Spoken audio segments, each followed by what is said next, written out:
Assalamualaikum warahmatullahi wabarakatuh. Selamat siang, berjumpa kembali dengan saya di mata kuliah Kritik Arsitektur ya. Jadi hari ini merupakan pertemuan 6 ya, sekaligus 7 ya, di mana saya akan menjelaskan mengenai materi setting kritik arsitektur ya.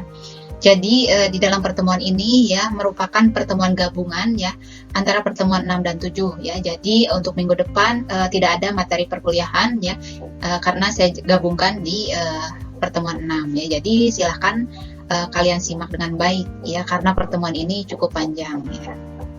Setting dalam kritik arsitektur merupakan suatu keadaan atau situasi di mana terdapat suatu tindakan dalam mengkritik ya. Beberapa jenis kritisismnya yaitu self-criticism, authority criticism, expert criticism, peer criticism, and layman criticism ya. Kesemuanya ini mengacu pada suatu situasi maupun peran yang diambil oleh seorang kritikus. Jenis yang pertama yaitu self-criticism ya, di mana merupakan suatu bentuk tindakan dalam mengkritisi diri sendiri ya.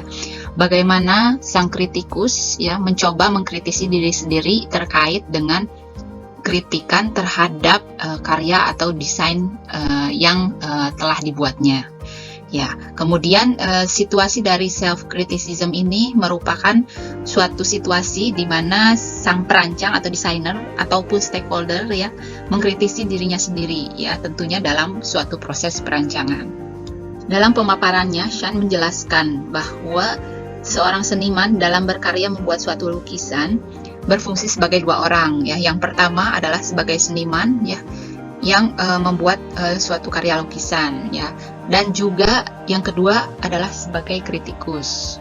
Pemaparan lain dikemukakan oleh Collins ya, di mana melihat suatu perbedaan ya antara criticism dan juga self-criticism yang dilihat dari jumlah orang yang terlibat dalam suatu dialog. Salah satu cerita mengenai karya dari arsitek Calatrava ya, yang mengisahkan dirinya dalam kehidupannya berkarya ya, menginspirasi bahwa beliau selalu melakukan kritik terhadap dirinya sendiri ya, yang terus-menerus dilakukan ketika membuat suatu karya. Ternyata di dalam bentuk self-criticism-nya didapatkan berbagai macam pengalaman ya, yang bisa didapatkan untuk merubah berbagai macam kesalahan-kesalahan yang dilakukan, dan juga dapat menjadi inspirasi bagi karya-karyanya yang lain. Di dalam self-criticism ini ternyata didapatkan suatu bentuk konseptual suara batin ya, yang terjadi di dalam diri ya sang perancang ataupun kritikus ya dalam suatu proses perancangan ya. Di mana konseptual suara batin itu terdiri dari suatu suara keharusan ya, the should voice ya. Kemudian suara harus ya, sebuah otoritas. Kemudian suara harus sebuah kolegial ya. Kemudian suara ketakutan ya, the fear voice di dalam diri, dan juga suara peringatan ya, cautionary voice ya. Dan kesemuanya ini selalu ada di dalam diri kita sendiri ya.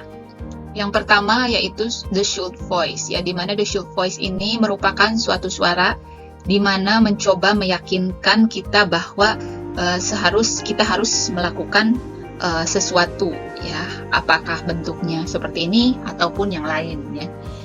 Kemudian yang kedua adalah otoritas ya, yang memberitahu bahwa seharusnya kita bisa mengerjakan suatu pekerjaan lebih baik dari sebelumnya ya.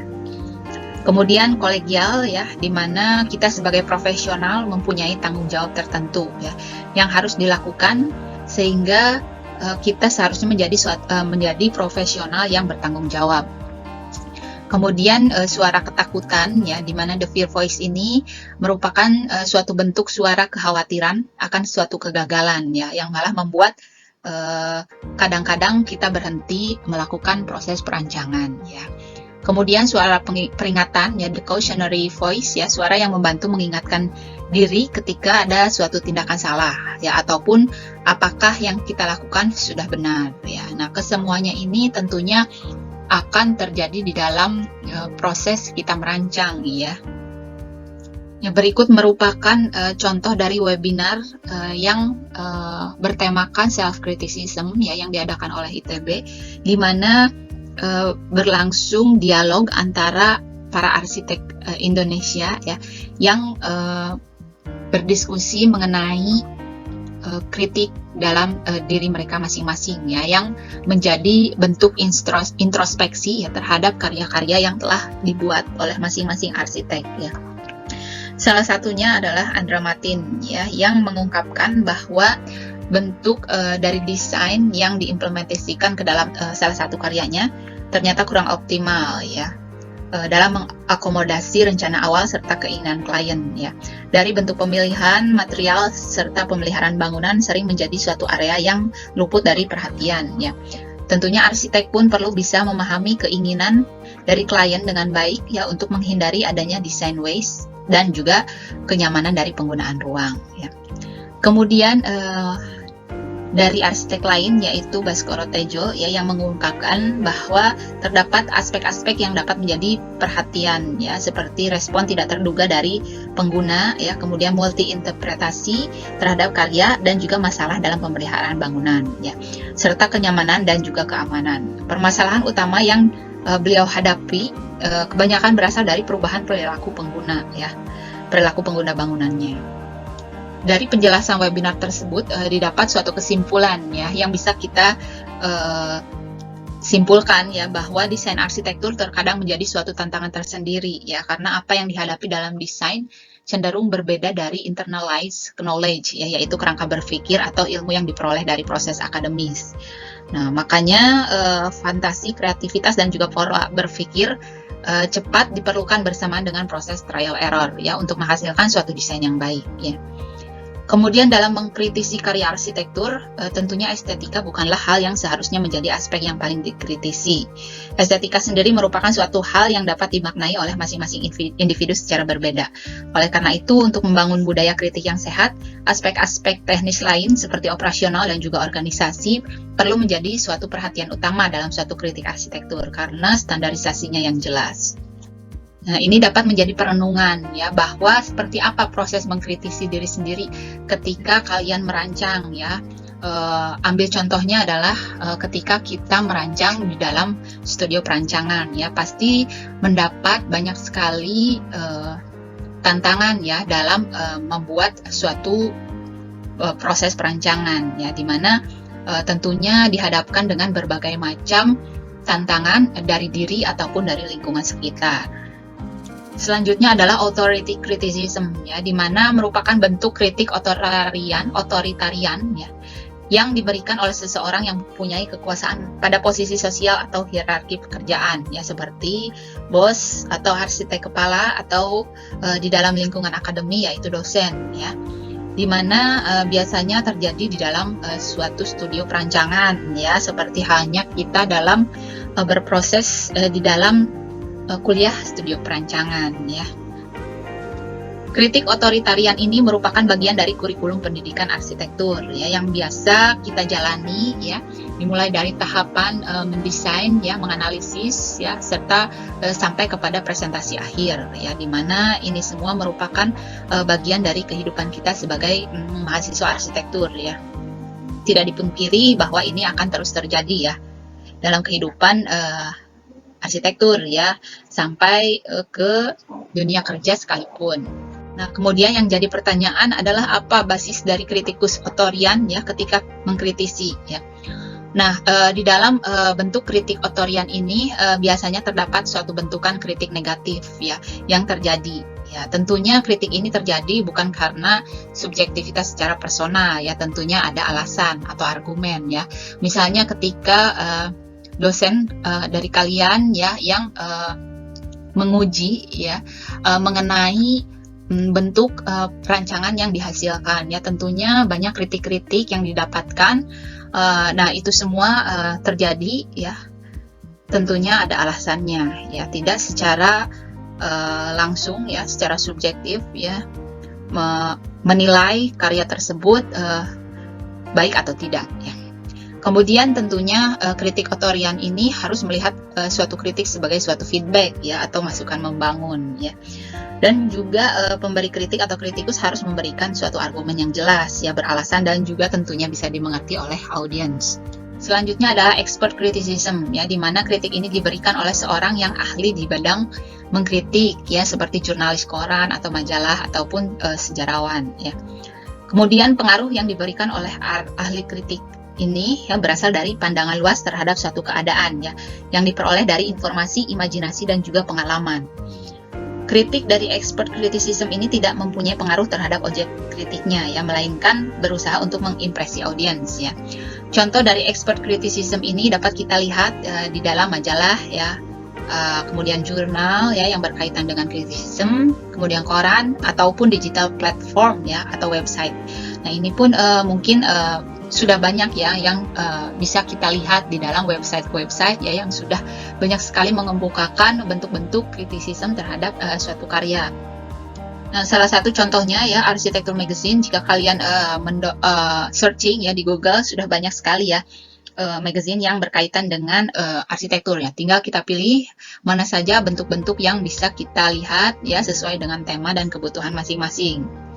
Dan juga di dalam majalah ini juga bisa kita lihat ya berbagai macam literatur mengenai bentuk-bentuk dari karya-karya perancang atau desainer atau arsitek ya yang memiliki suatu bentuk atau konsep ide gagasan mengenai karyanya tersebut.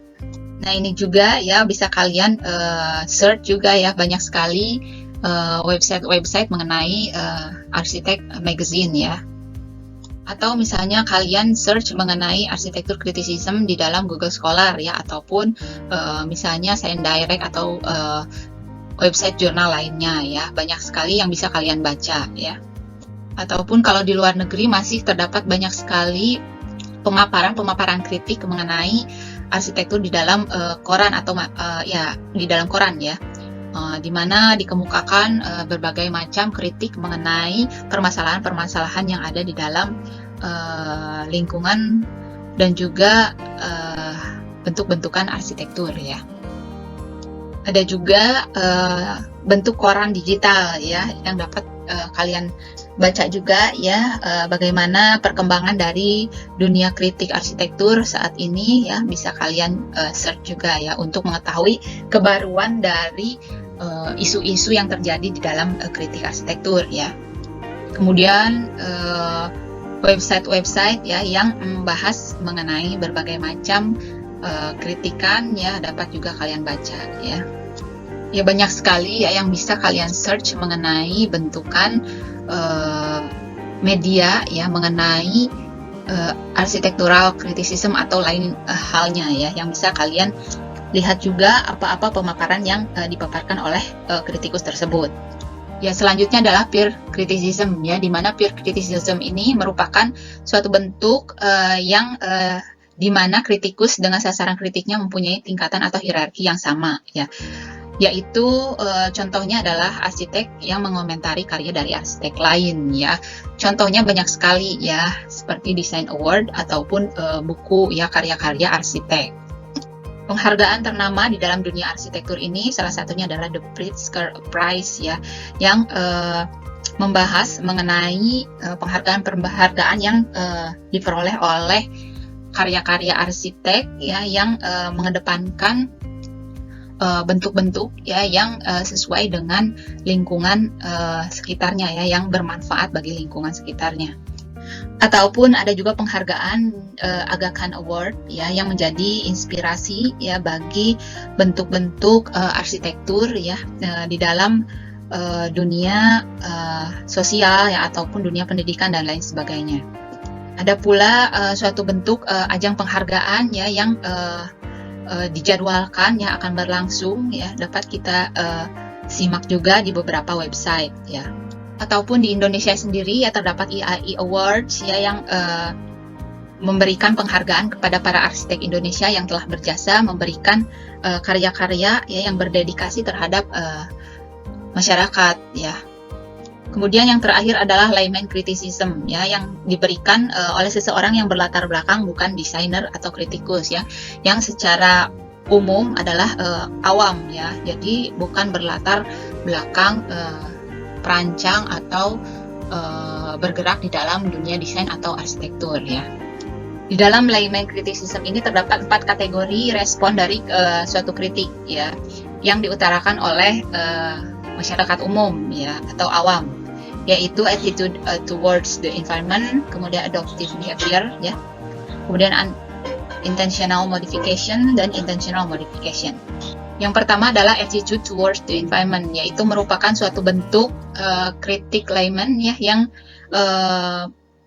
merupakan bentuk survei atau wawancara dan juga simulasi ya, terhadap pengguna bangunan ya, untuk mengetahui respon mereka terhadap bangunan. Nah, contoh-contohnya adalah melalui suatu surat pembaca ya, kepada suatu editor majalah atau koran, atau juga mungkin suatu surat pembaca di dalam website ya, ataupun Twitter ya, atau Instagram atau Facebook dan lain sebagainya, yang mengungkapkan pikiran-pikiran umum yang dikemukakan oleh awam ya, terhadap bentukan-bentukan arsitektur.